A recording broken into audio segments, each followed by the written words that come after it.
graças a Deus. Amém? Mais um dia, mais uma oportunidade que o Senhor nos concede e nós temos que aproveitar esses momentos. Ficamos aí esse período fora, esse período onde a gente não podia se reunir e particularmente eu senti muita falta e eu falava com a minha esposa, falava, tá vendo como é que a gente tem que valorizar os momentos em que a gente tem e que a gente pode se reunir na casa de Deus, né? E muitas pessoas, ela, depois de um tempo, acaba virando uma certa rotina e se perde o prazer, né? Mas nós temos que manter esse prazer vivo em nós. Nós temos que manter esse desejo, essa sede de estar reunido. Como foi falado na escola dominical, você busca a Deus, você chega a Deus de qualquer lugar, de qualquer forma, aonde você se apresenta. Mas quando nós estamos reunidos no mesmo propósito, nós ganhamos força, nós ouvimos palavras, nós nos alimentamos. Então isso nos ajuda a se manter no caminho e perseverante na palavra, um ajudando o outro. Amém?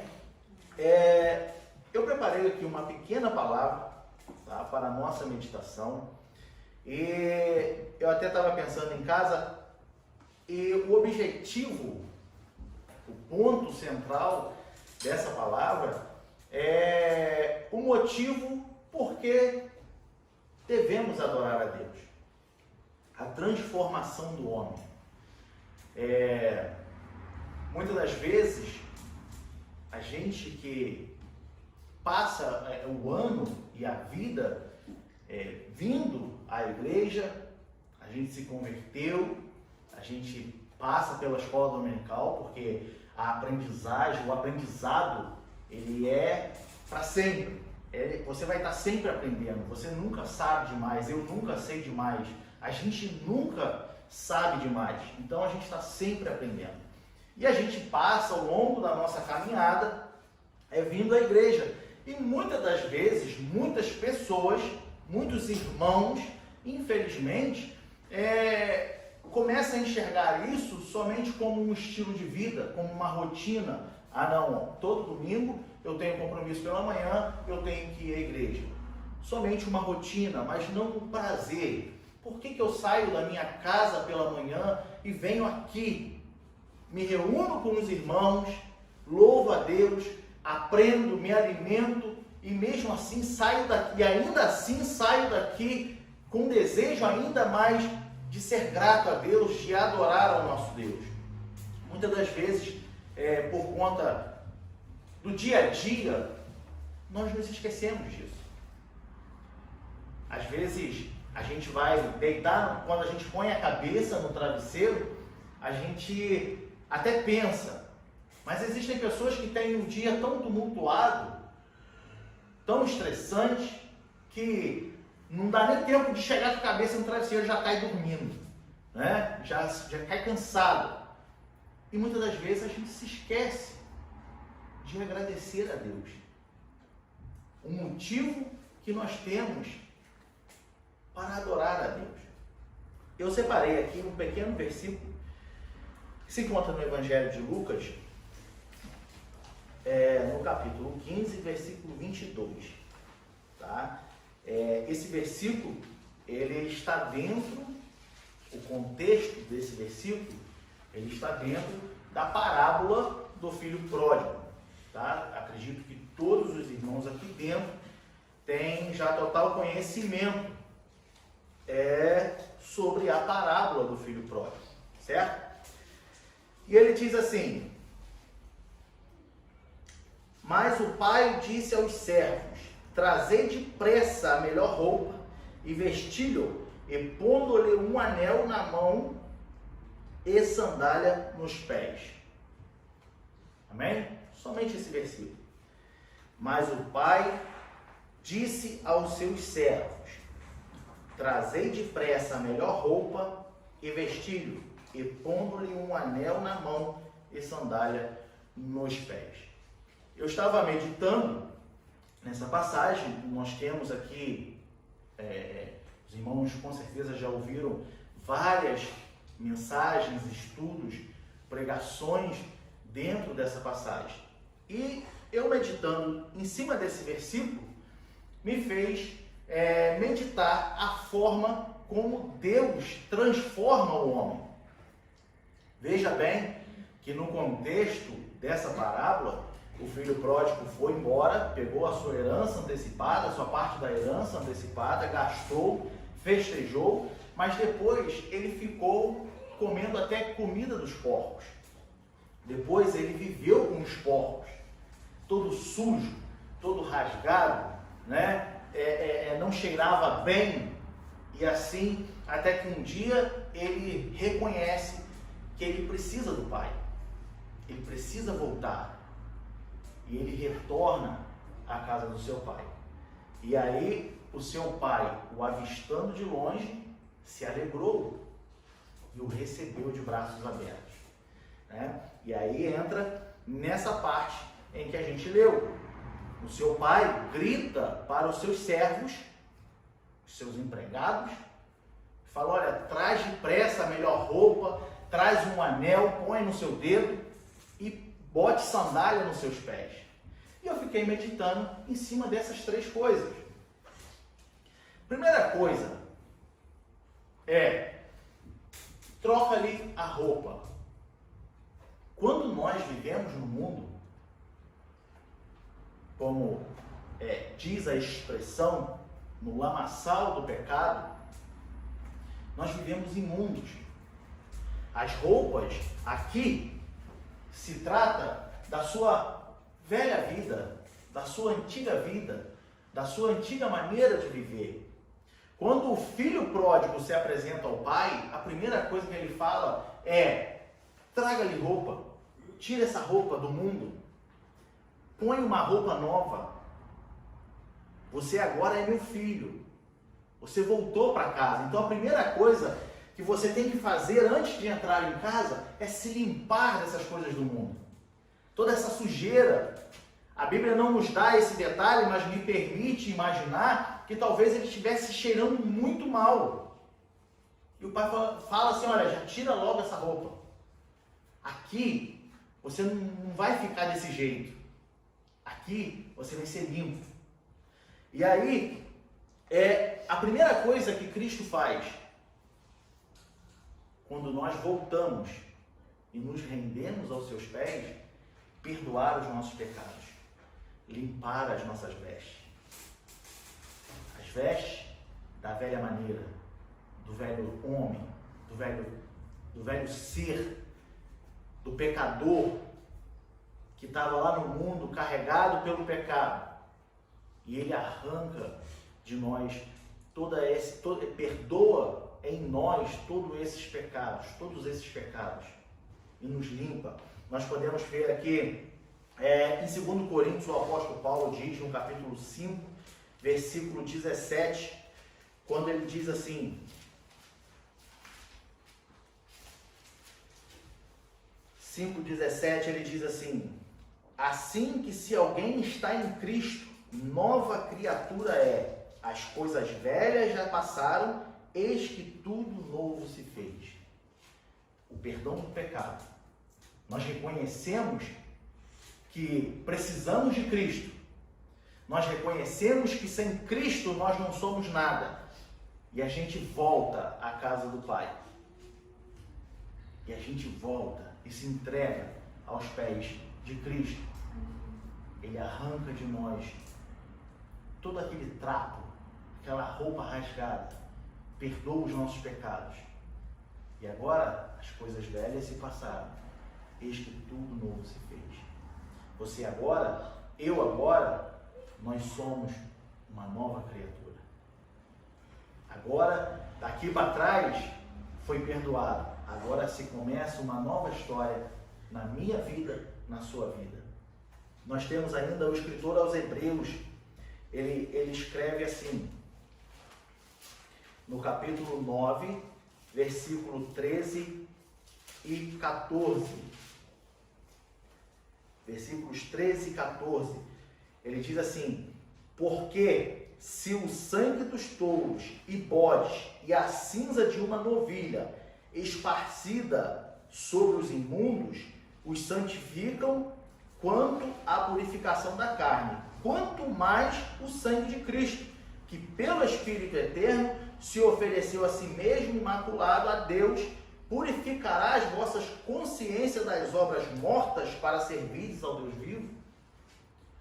Assim como muitos em rituais, em tradições, bebiam sangue do animal de uma forma de purificação, por que não o sangue de Cristo não nos purifica de todo o pecado? E é o que acontece. Primeiro passo, quando eu me arrependo e reconheço a Deus, a gente usa a expressão de aceitar a Jesus Cristo. Eu costumo pensar, eu também uso essa expressão, mas eu costumo pensar a fundo que, na verdade, Cristo é quem nos aceita na sua presença. E nós reconhecemos Ele como nosso Senhor e Salvador de nossas vidas. Se você falar, meu irmão, então está errado. Não, não está, porque a gente aceita Ele como Senhor e Salvador das nossas vidas. E quando nós tomamos essa atitude, quando o pecador toma essa atitude, ele nos purifica com o seu sangue. Qual o sangue? O derramado na cruz do Calvário. Aquele que ele morreu na cruz do Calvário por nós.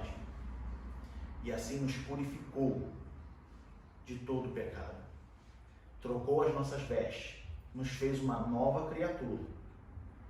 Nos limpou. Agora somos lavados e remidos pelo sangue de Cristo. Temos roupas limpas.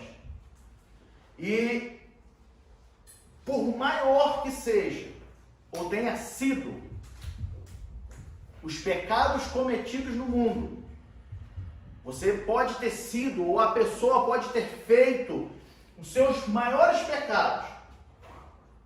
Quando ele se arrepende, aos pés de Cristo, o profeta Isaías, ele diz que você se torna branco, alvo como a neve. Isaías capítulo 1, versículo 18. Veja bem.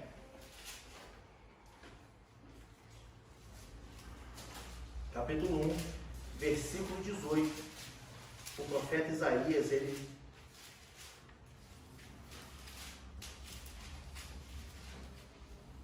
versículo 18. Ele diz assim, ó: vinde então e argui-me, ou seja, apresenta as suas transgressões. Ele diz, argui-me, diz o Senhor, vinde então e argui-me, vinde então e me apresenta as transgressões, diz o Senhor. Aí ele continua, ainda que os vossos pecados sejam como a escarlata. Escarlata é uma cor, um tom de vermelho que é mais forte do que o vermelho. Imagina. E ele diz assim, olha, ainda que os vossos pecados sejam como a escarlata, eles se tornarão brancos como a neve. Ainda que sejam vermelhos como o carmesim, se tornarão como a branca lã. Então, começa aí um dos motivos que nós podemos e devemos nos alegrar na presença do Senhor. Porque todo homem, ele tem o direito de salvação. Ah, mas esse homem, ele matou, ele fez uma chacina, ele roubou, ele fez coisas absurdas. Ele vai pagar o preço, porque a consequência do seu pecado é inevitável. Ele tem que pagar o preço pelo seu pecado. Mas isso não o priva, isso não o tira do direito da salvação. Ainda que seja como a escarlata, ainda que seja mais vermelho que o vermelho, ainda que seja forte, ainda que seja intenso os seus pecados, se tornarão alvos como a neve. Olha a bondade do nosso Deus. Olha o amor que é expresso por nós, através dele. O apóstolo Paulo, instruindo a Timóteo, ele diz, olha, a vontade de Deus é que todos os homens se salvem. Até aqueles que fazem maldade, sim. Até aqueles que fazem maldade. Mas eles têm o direito de salvação? Sim, eles têm o direito de salvação. E muitas das vezes, o ser humano, as pessoas são tocadas, até mesmo eles sentem a presença do Espírito Santo lhe convencendo, lhe mostrando que está errado. E existem pessoas que não se sensibilizam com o toque do Espírito Santo e diz assim: eu não adianta entrar para a igreja, porque o que eu já fiz, nem Deus perdoa. Mas sim, Deus perdoa. A consequência do que tu fez, tu vai ter que pagar por isso. Você vai ter que ficar limpo por isso. Como que fica limpo? Pagando. Assumindo as consequências do que você fez. Mas Deus perdoa o que você fez. Deus perdoa o que eu fiz. E o que eu faço. Então, o primeiro ponto que acontece com o ser humano quando reconhece a Jesus Cristo como Senhor e Salvador é purificado, é limpo. Foi o que o pai fez com o filho pródigo. O filho pródigo chegou, a primeira coisa, o pai não jogou em rosto o que ele tinha feito. Por exemplo, o filho chega e fala: eu te falei que não era para tu ir, e você teimou. O pai simplesmente o recebe de braços abertos. E a primeira coisa que o pai fala, olha, traz aqui roupa limpa, eu preciso de roupa limpa, meu filho voltou, meu filho está aqui, vamos limpar ele, vamos tirar toda essa sujeira, vamos tirar tudo isso que ele está carregando lá de trás. Isso já é um grande motivo para que a gente adore ao nosso Deus.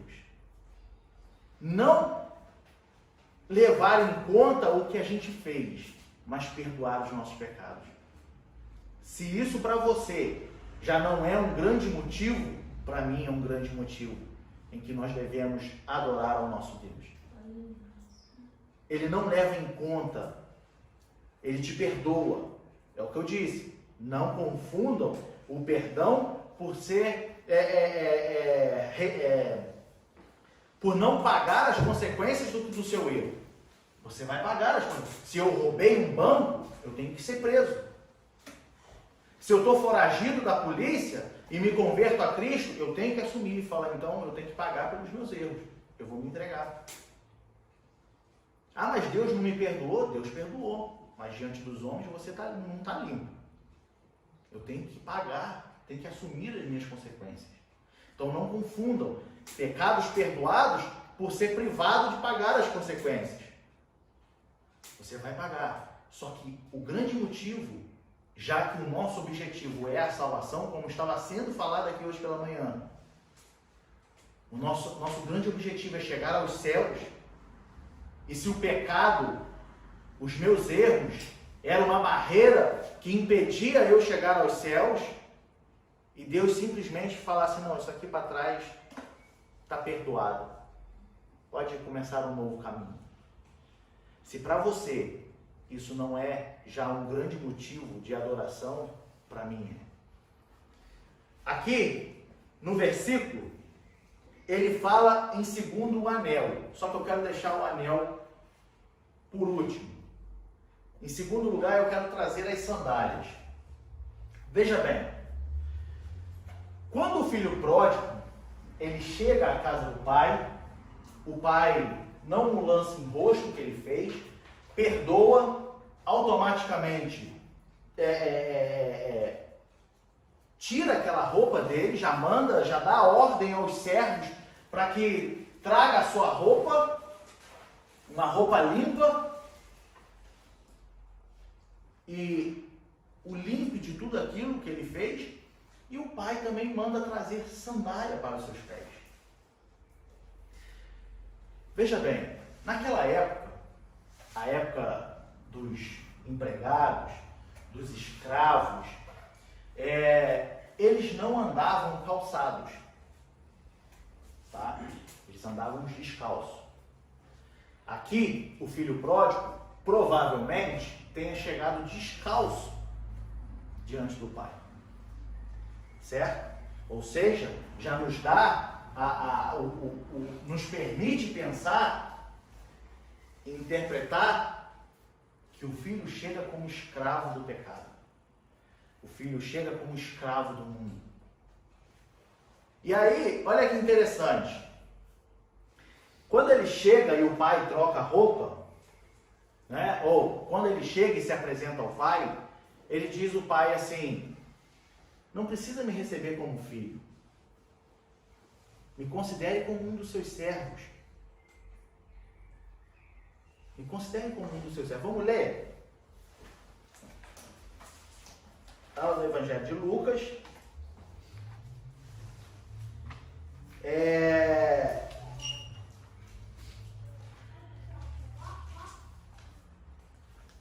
Versículo 18 e 19. E diz assim: levantar-me-ei e irei ter com meu pai, e dir-lhe-ei: Pai, pequei contra o céu e perante ti. O 19: já não sou digno de ser chamado teu filho, faze-me como um dos teus trabalhadores. O filho chega descalço diante do pai. E o pai ouve, vê de longe, se apresenta, mas se a gente for continuar lendo aqui, ele nem chega dizer que quer ser tratado, porque isso que a gente leu foi antes dele se apresentar ao pai. Quando ele chega diante do pai, está chegando, vamos ler o 20, até o 21. E levantando-se foi para seu pai, e quando ainda estava longe, viu seu pai, e se moveu de íntima compaixão, ou seja, o seu pai o viu, tá? E se encheu de íntima compaixão, e correndo, lançou-se-lhe ao pescoço e o beijou. E o filho disse: Pai, pequei contra o céu e perante ti, já não sou digno de ser chamado teu filho. Aí vem o versículo que a gente leu. O pai imediatamente diz: mas o pai disse aos servos: trazei depressa. Ou seja, ele tinha planejado falar para o pai para ser tratado como um servo, como um trabalhador.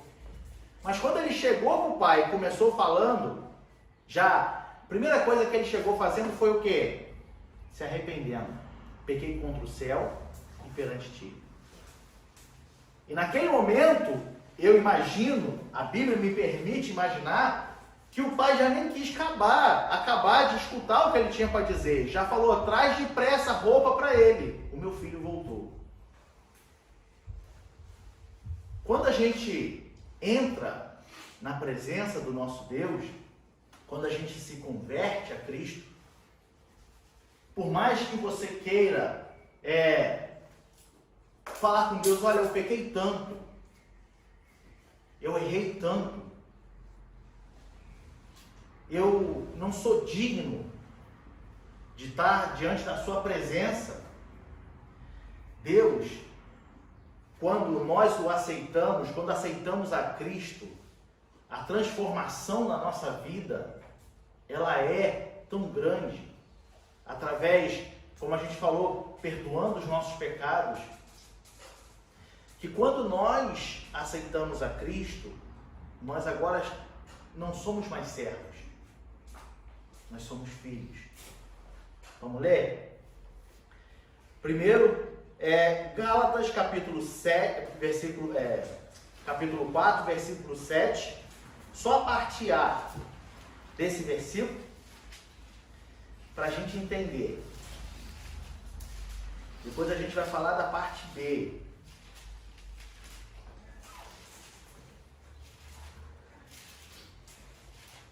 Gálatas capítulo 4, versículo 7, ele diz assim: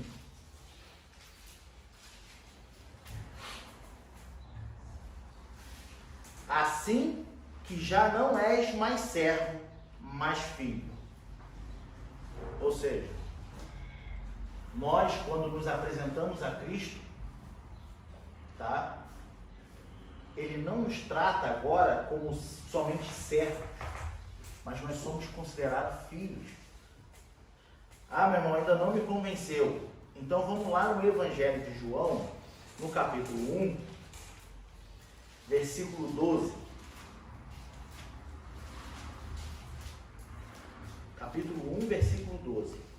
Ele diz assim: mas a todos quantos o receberam, deu-lhes o poder de serem feitos filhos de Deus, aos que creem no seu nome. Todos os que o receberam, deu-lhes o poder de ser filhos de Deus. Somente os empregados e os trabalhadores andavam descalços. Os patrões, os senhores, andavam calçados. Primeira coisa que ele faz, trocou a roupa e bota a sandália nos seus pés. Você não vai ser um escravo meu, você é meu filho. Você não vai ser um trabalhador meu. Eu vou te tratar como meu filho, você é meu filho. Mas eu não sou digno.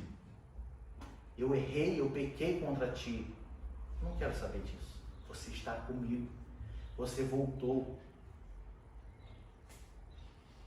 E agora eu te dou o direito de retomar a sua posição de filho.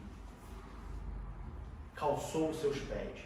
Em Efésios, se eu não me engano, no capítulo 6, quando fala da armadura de Deus, revestidos de toda a armadura, ele diz assim: calçai os vossos pés na preparação do Evangelho.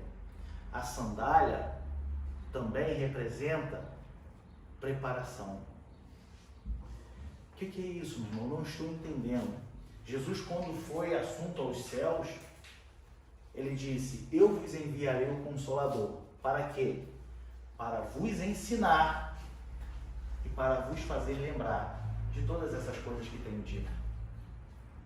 O Espírito Santo, quando nós paramos e lemos a palavra, como ficamos aqui pela manhã, ouvindo o estudo, aprendendo, o Espírito Santo, quando você estiver lá na sua casa, você fez uma viagem, você está lá do outro lado do mundo, e acontece ou surge uma pergunta referente ao que você estudou aqui, o Espírito Santo vai logo, na sua cabeça. Porque você estudou, você aprendeu. Existem coisas que nós não estamos na igreja, estamos lendo em casa. Estamos meditando na palavra do Senhor em casa. E a gente para e fala assim: meu Deus, o que isso quer dizer? E aí o Espírito Santo fala assim: olha, tem um versículo assim que vai esclarecer. E aí você fala: opa, tem um versículo, tem uma outra passagem assim, deixa eu pesquisar aqui. E você aprende a preparação no Evangelho. Nós somos revestidos, remidos pelo sangue de Jesus, com os nossos pecados perdoados, e agora nós temos também o poder de sermos chamados filhos de Deus, e agora estamos também preparados, com a preparação. Nós temos a preparação no Evangelho. Temos a palavra. Ah, mas a pessoa que está lá no mundo, ela não tem também acesso a essa preparação? Ela tem, mas ela se interessa? Ela tem, mas ela quer? Não. A palavra está disponível para todos, porém poucos a querem. Qualquer um tem acesso à palavra. Qualquer pessoa que estiver no mundo, que não se converteu a Cristo, ela pode chegar numa livraria evangélica e comprar uma Bíblia e ler a Bíblia. Mas a pergunta é: ela tem esse interesse? Ela quer isso? Ela não quer. Por isso a preparação é para nós, porque a partir do momento que você reconhece a Jesus Cristo como o Senhor e Salvador da sua vida, e você agora fala assim: não, eu vou dedicar o meu tempo a Jesus Cristo, então agora você tem o interesse de aprender, você tem o interesse de ganhar conhecimento, você tem o interesse de buscar mais a Deus, de conhecer mais a Deus. E não é porque somente nós temos esse acesso, é porque agora é o nosso interesse. Nós vimos que Ele perdoou os nossos pecados, nós vimos que Ele nos purificou. Nós vimos que mesmo que a gente tenha chegado diante dele como um grande pecador, ele não olhou para trás. Ele falou assim: ó, você é meu filho. Toma essa sandália. Você não vai ser comparado com os trabalhadores. Você não vai ser comparado com os escravos. A sua roupa é diferente. Os seus pés não estão descalços. Você é meu filho. Eu te recebo como meu filho. Mas o motivo, que para mim é um grande motivo, mais um grande motivo que eu tenho para adorar a Deus. Ter o direito de ser chamado filho de Deus e não mais servo. Veja bem, talvez eu não saiba me expressar o tamanho que é tal expressão, ou os irmãos talvez também não consigam compreender aonde eu quero chegar, mas se você teme a Deus, porque Ele é Deus e o seu poder é infinito e a sua glória não é dada a outro, e Ele é dono de todas as coisas no céu e na terra, foi tudo Ele que fez, e você poder ser chamado filho de Deus, eu não sei se você consegue compreender o tamanho da importância que eu quero passar aqui hoje. Eu não sei se você consegue compreender quão grande é a excelência do nosso Deus e quão grande é o privilégio para nós sermos chamados filhos de Deus. Eu não consigo expressar isso, mas eu consigo entender. E para mim já é um grande motivo, mais um grande motivo, de eu poder glorificar a Ele. Ele deu o seu Filho por mim. Através do sangue do seu Filho sou purificado, sou perdoado. Através do seu Filho, agora eu tenho o direito de ser chamado filho de Deus. Olha, você é irmão de Jesus Cristo. Nós somos irmãos de Jesus Cristo, filhos do Deus Altíssimo. Ai, eu ando tão desanimado, eu ando tão fraco. Ai, eu não sei o que não quero mais nada não. Você é filho de Deus. Será que isso não toca em você? Será que isso não te chama a atenção? O seu Pai Celestial é dono de todas as coisas. Ah, meu irmão, mas nesse mundo eu sofro tanto. Se os irmãos estivessem aqui na sexta-feira, os irmãos iam entender essa palavra. Existem coisas que foram criadas. Adversidade. Era adversidade e o outro termo? Prosperidade. Prosperidade e adversidade. Deus fez isso. Ah, meu irmão, mas eu estou sofrendo. Mas eu estou passando por esse momento difícil. Faz parte da vida, meu. Mas se alegre, porque o nosso destino é o céu. E uma hora isso vai passar. Da mesma forma que a prosperidade passa, a adversidade também passa. Uma hora você está em cima, outra hora você está embaixo. São coisas que foram criadas por Deus para que a gente viva. Como foi dito aqui na sexta-feira, a gente cresce no momento da adversidade, não é no momento da prosperidade. A gente cresce quando a gente está lá, passando dificuldade. Aí você bota o pé no chão, você para e pensa, você medita. Não, eu preciso aprender isso aqui. Não, eu errei isso aqui. Cara, eu estou sofrendo porque eu estou fazendo isso aqui errado. É a hora que a gente cresce. Então, a gente não pode se dar o luxo ou o desconforto, digamos, de dizer que eu estou sofrendo, eu estou desistindo dessa vida. Ah, eu não quero mais viver. Peraí, você é filho de Deus. Você poderia ser tratado como um servo qualquer, mas não. O dono do mundo, o dono de todas as coisas, o que tudo fez, o que te criou, ele te enxerga como filho. E um filho a quem ele ama muito. Em Romanos diz que nada nos separará do amor de Deus. Nada. Somente um amor de pai para filho. Um pai que ama o seu filho. Amém? Agora o último. O anel. O pai também manda trazer anel. Traga um anel e ponha no dedo dele. Como normalmente o Diego costuma dizer, nada na Bíblia é escrito por acaso. Ah, foi uma coincidência de ter falado isso. O anel, muitas pessoas interpretam como um compromisso. O anel, muitas pessoas interpretam como uma aliança. Ah, uma aliança do pai com o filho, um compromisso. Tá. Mas sabe uma coisa também? Naquela época, também, até hoje, só que hoje um pouco diferente daquela época, só se usava anel quem era patrão. Só se usava anel quem tinha autoridade. Só se usava anel quem tinha poder. Empregados, trabalhadores, não usavam anel. Hoje, você olha uma pessoa toda de terno e tudo, e olha os anéis no seu dedo, você diz assim, essa pessoa é formada, pós-graduada, bacharelada, e não sei o que, e mais não sei o que, por causa dos anéis.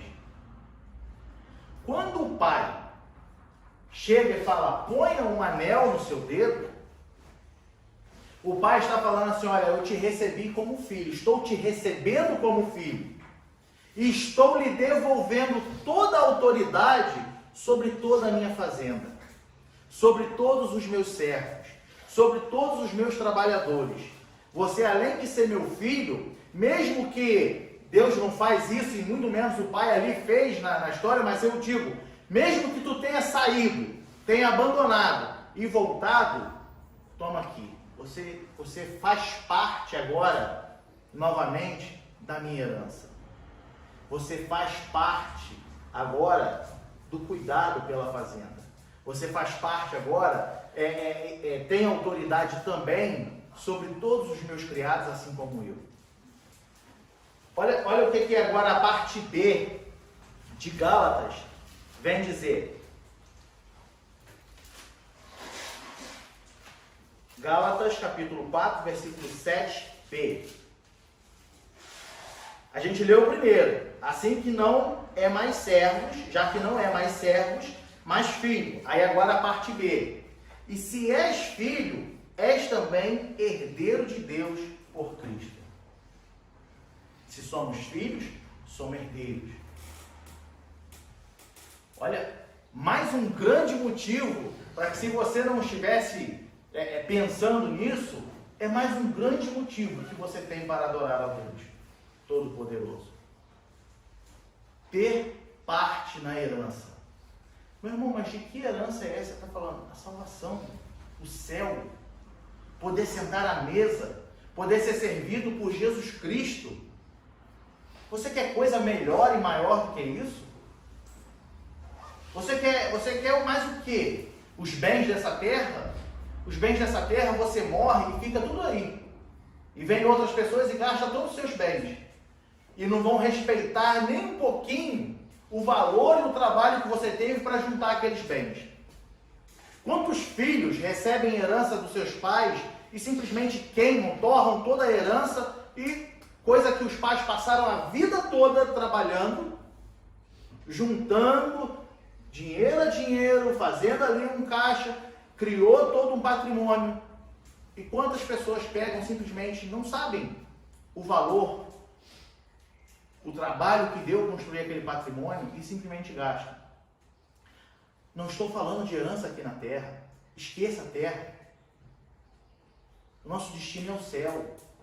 A nossa herança com Cristo é a salvação, é o galardão, é você poder sentar à mesa, é você passar a eternidade diante do brilho de Jesus Cristo, onde não haverá sol, o resplendor da sua glória iluminará. Você quer ou você pensa em outra coisa maior do que isso? Não existe. Não existe. Tem se falado aqui nos últimos domingos muito sobre isso. Não se prenda as coisas desse mundo.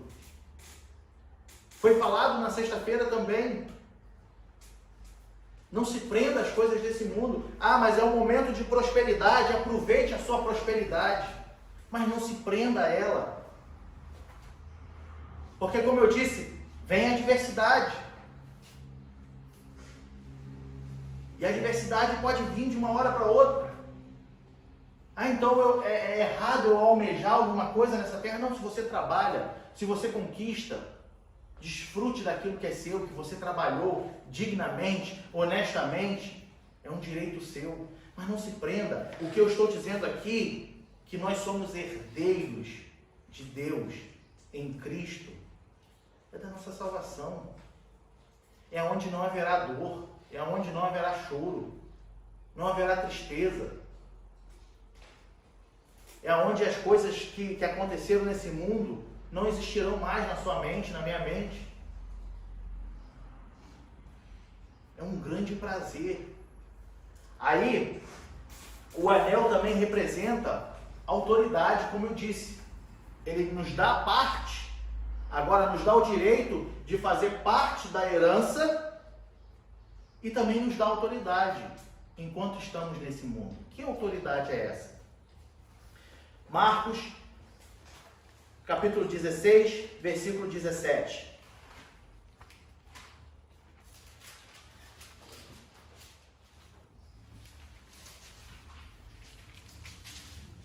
Quando Jesus ele diz aos discípulos, ide pregai o evangelho, todo aquele que crê em mim, for batizado, será salvo. E aí Jesus fala das maravilhas que seguirão os que crerem. E aí no 17 ele diz assim, e estes sinais seguirão aos que crerem. Aí ele diz assim, e em meu nome expulsarão demônios, falarão novas línguas. Sabe qual é a autoridade que dá? Deus te dá autoridade para trabalhar em nome de Jesus Cristo. Mas o mundo não tem essa autoridade, o mundo não tem essa capacidade. Pode até ter, se tiver um temor, mas se estão lá fora é porque não tem. Muitos dizem que o nome de Jesus Cristo tem poder. Sim, o nome de Jesus Cristo tem poder. Agora, você e eu estamos preparados para usar o nome de Jesus Cristo? Ué, meu irmão, não entendi. Se é somente o nome de Jesus Cristo tem poder, basta eu clamar o nome de Jesus Cristo? Basta clamar o nome de Jesus Cristo. Sabe só qual é o problema? Que quando você tem culpa dentro de si, quando você não teme, mesmo você sabendo o poder que tem no nome de Jesus Cristo, você se acovarda. Você não consegue clamar o nome de Jesus Cristo. Um dos exemplos que nós temos na Bíblia é lá em Atos dos Apóstolos, quando os filhos dos sacerdotes tentavam expulsar demônios. Filho de sacerdote tentavam expulsar demônio, só que o que eles falavam? Eu te expulso em nome de Jesus que Paulo prega. E aí sabe o que aconteceu? Os endemoniados voaram em cima deles, rasgaram toda a sua roupa, bateram, espancaram e eles saíram dali humilhados. O nome de Jesus não tem poder? Tem poder. Mas você está preparado para usar o nome de Jesus Cristo? O anel no dedo, ele nos dá essa autoridade de usar o seu nome. Por quê? Porque estamos calçados na preparação do Evangelho. Porque as nossas roupas estão limpas. Porque fomos purificados, lavados e remidos do sangue de Cristo. Conhecemos a quem nós servimos. Sabemos o que nos espera após essa vida. Para onde iremos após essa vida? Aonde nos assentaremos e comeremos após essa vida? Quem nos servirá após essa vida? Iremos julgar o mundo após essa vida. Você já parou para pensar? Foi falado aqui hoje na escola dominical. Na grande tribulação, Jesus Cristo voltará. E atrás de Jesus Cristo, quem estará? Você, eu, salvos. Para quê? Vamos agora julgar o mundo. Estaremos com Cristo. Não é possível que isso não te comova, não é possível que isso não chame a sua atenção. Não é possível que isso não te faça parar para refletir. Por que nós temos que a cada dia nos entregar mais na presença do nosso Deus? Não é possível. Será que a gente não consegue pensar na grandeza que tem tudo isso? Como se não bastar estar salvo, ainda voltaremos com Jesus Cristo na grande tribulação, depois de ceiar com Ele, depois de ter o seu galardão. Aí eu fico pensando assim, numa breve ilustração. Estamos sentados no céu, enquanto o mundo passa pela grande tribulação. Estamos sentados à mesa. Sentado. Igual você está aí. Vamos imaginar assim, que é o que a nossa mente nos permite imaginar. Ninguém sabe, eu não estou afirmando que será assim, é o que me permite imaginar. Estamos sentados à mesa. Jesus Cristo nos servindo. Nos é dado o nosso galardão. Aqueles que trabalharam, aqueles que fizeram boas obras, além de ser salvo, tiveram o seu galardão. E aí agora, Jesus Cristo fala assim, olha, só que a gente ainda precisa bater o martelo para aqueles que ficaram lá embaixo. Agora vocês vêm comigo. E aí Jesus volta em grande resplendor sobre a terra. E atrás dele toda a igreja. E você vai estar lá. Eu estarei lá. Isso não é motivo para você adorar a Deus hoje? Isso não é motivo para você continuar se entregando aos pés de Jesus Cristo? Será que isso não vai valer a pena? Tirando que depois disso tudo, a eternidade é com Ele. Você não vai ficar um período de tempo só lá. É a eternidade. Toda a eternidade. Não haverá choro, não haverá tristeza. E para a gente encerrar, no Evangelho de Lucas, no capítulo 10, e o versículo 19, a gente fecha com chave de ouro. Nós somos herdeiros de Cristo. Temos autoridade aqui no mundo para agir em nome de Deus. Através da sua palavra. Expulsar demônios, cura. É tudo Deus que faz. Mas nós somos instrumento. E nós agimos em seu nome. Ele nos permitiu isso.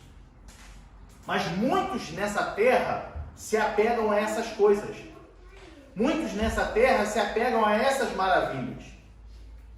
Muitos começam a ganhar nomes nessa terra por conta de revelações, por conta de profecias, por conta de dom de cura, milagres. E as pessoas se pegam a essas maravilhas que Deus nos permite viver aqui na terra. Mas Jesus fala para os discípulos, quando voltam da missão dos 70, que os discípulos voltam falando assim, nossa Jesus, em teu nome os demônios tremiam, os demônios saíam, os demônios corriam, e foi uma grande maravilha, a gente tinha uma autoridade, a gente entrava e o endemoniado já caía lá liberto, e os discípulos maravilhados. E aí Jesus diz isso.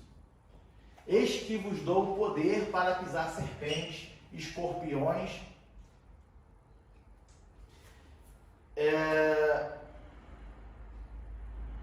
10:19?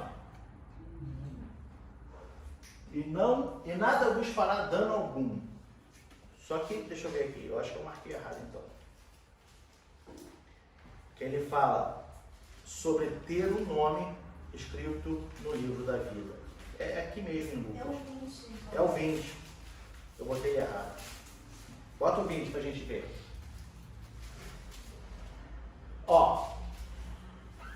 Olha ali. Mas não vos alegreis, porque se vos sujeitam os espíritos. Alegrai-vos antes por estar o vosso nome escrito nos céus.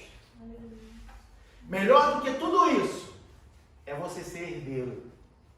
Melhor do que todas as... meu irmão, então isso são coisas desnecessárias? Não. Isso é uma preparação. Você fica capacitado até para pregar o Evangelho, fazer a obra de Deus, isso não é menos importante. O que eu estou dizendo que isso não vai te trazer a salvação. Jesus mesmo diz, naquele dia muitos me dirão, Senhor, Senhor, no seu nome eu fiz isso, no seu nome eu fiz aquilo. Ele te deu autoridade para fazer. Mas melhor que isso tudo, é o nome estar escrito nos céus. É você ser herdeiro. É você ter certeza da sua parte da herança. Então, motivo para adorar a Deus. Olha como Ele faz a transformação em nossa vida. Nós saímos da sua presença. Queremos viver a nossa vida. Pecamos, nos sujamos, nos afundamos. Mas aí a gente reconhece que sem Deus nós não somos nada. Antes que a gente possa acabar de se arrepender, Ele fala, não, bota a roupa limpa, calça os pés dele, dá autoridade para ele. Ele agora é meu filho, ele tem parte na minha herança, ele vai me ajudar a governar tudo isso. Isso é um grande motivo para que eu e você possamos sempre adorar ao nosso Deus, reconhecer a excelência do nosso Deus. Amém? E assim eu agradeço a minha oportunidade em nome de Jesus.